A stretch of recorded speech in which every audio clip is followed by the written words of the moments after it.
নমস্কার বন্ধুরা, নতুন আরও একটা ব্লগে আপনাদের স্বাগতম। আমরা চলে গিয়েছিলাম শনিবারের দিন গ্রামের বাড়িতে। ওখানেই শনির পূজা, বড় ঠাকুরের পূজা আর নারায়ণ পূজা, এই দুটো পূজা একসাথেই করে। তাই বিধু আর মা উপোস ছিল, আমি আর উপোস ছিলাম না। তারপর দুপুরবেলা আমরা চলে গেলাম সবাই মিলে গ্রামের বাড়িতে, আর রাতেই ফিরে আসবো, তাই দুপুর নাগাদ চলে গেলাম। আর এই যে বাড়ির সামনেই পুজোটা করে এরকমভাবে, যেমনটা আপনারা দেখছেন। আর এখানে সব সাজিয়ে রেখেছে, আর যাদের সামনে বসা দেখছেন জেঠু বড়মা হয়। জেঠু বড়মা এমনইভাবেই পূজায় বসে সবসময়, যতবার আমরা দেখেছি ততবারই। আর সোনা ছেলের বড়মা সুন্দর করে সেজে এসেছে, দেখতেই পাচ্ছেন, উপোস রেখেছেও। আর ছেলে তো ফাঁকা জায়গা পেয়ে আর কথাই নেই, সে হেঁটে বেড়াচ্ছে দেখুন। হ্যাঁ, ওর বড়মা নাম দিয়েছে, গায়ে কিছু নেই কিন্তু হাঁটে গোপাল ভাঁড়ের মতো। আর এই যে আমরাও পুজোর এখানে বসলাম, একটু প্রণাম করলাম। আর পুজো শুরু হয়ে গিয়েছে। শনি ঠাকুর বা শনি দেবতা, বড় ঠাকুরের পুজো আগে হচ্ছে, তারপর নারায়ণ পুজো হবে।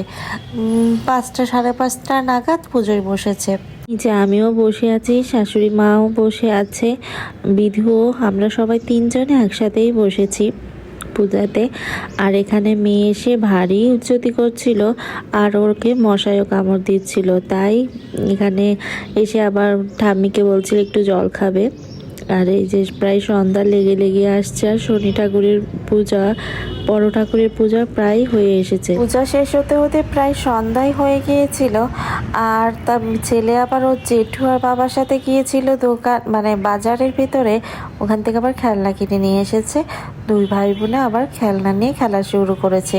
এখানে আবার ছেলেকে বলছেন একটু চা খাও, তো দেখছেন কেমন চা খাচ্ছে। হুট করেই কারেন্টটা চলে গেল, আর হালকা একটু ঝড় ছেড়ে দিয়েছিল, ঝড় হচ্ছিল খুবই। আর এই যে দেখতেই পাচ্ছেন পূজা হচ্ছে, কিন্তু ঝড় হচ্ছিল একটু, সবাই ভয় পাচ্ছিল যে বুঝি বৃষ্টি হবে। আর কারেন্ট চলে যাতে লাইটও চলে যায়, তখন আমরা আবার বুদ্ধি করে গাড়ির লাইট জ্বালিয়ে দেয়, সেই আলোতেই পুজো হচ্ছিল। করতে করতে আবার জেনারেটর আনা হয়, তারপরে আলো চলে আসে। যে হাঁড়িতে দেখছেন ওই হাঁড়িতেই মানে প্রসাদটা মাখা হবে, ওখানে দুধ রাখা আছে। আর এত পরিমাণে সব সময় মাখা হয়, আর 2 হাঁড়ি করে। আর গ্রামের লোক আসে, কিন্তু সব সময় তো লোক হয় না, সেই বুঝেই মাখানো হয় পূজা শেষে। আর পুরো উঠান ভরে যায় প্রসাদ খাওয়ার জন্য। প্রসাদের জন্য সবার জন্য বাটির ব্যবস্থা করে, প্লাস্টিকের বাটি, ওখানেই প্রসাদ দেওয়া হয়, প্রসাদ খায়। আর ওই যে কিছু কিছু লোক চলেও এসেছে পূজা হতে হতে। তারপর আমরা অঞ্জলি দিতে শুরু করলাম। বড় ঠাকুরের পূজা শেষ হতেই নারায়ণ পূজা হয়। তারপর ছেলে আবার পূজা হয়ে গেলে ওখান থেকে কলা নিয়ে খাওয়া শুরু করে দিয়েছে, আবার ঠাম্মিকে এনে দিচ্ছে, বলছে খাইয়ে দিতে।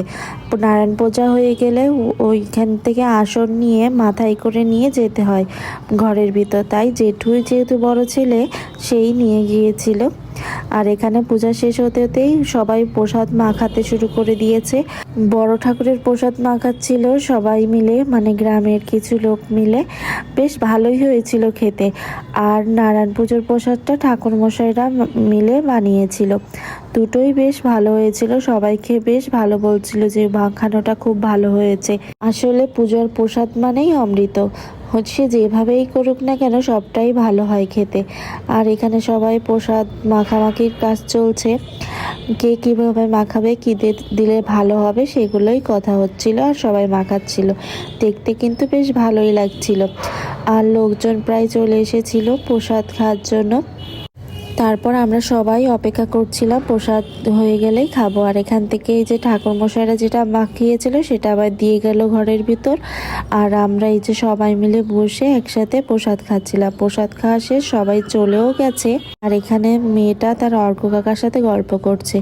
আমাদের এই গ্রামের বাড়িতেও একটা ঠাকুর ঘর আছে, এই যে ঠাকুর ঘরটা, এখানে এসে ছেলে মেয়ে দুজনে এসে একটু প্রণাম করছিল। গ্রামের বাড়িটা খুব অনেক বড় জায়গা জুড়ে। এই যে এখানে ড্রয়িং রুমটা, এখানে সবাই গল্প করছিল। এই তো একটা সুন্দর মুহূর্ত পূজা বলেই কাটাতে পারলাম। কেমন লাগলো কমেন্টে জানাবেন।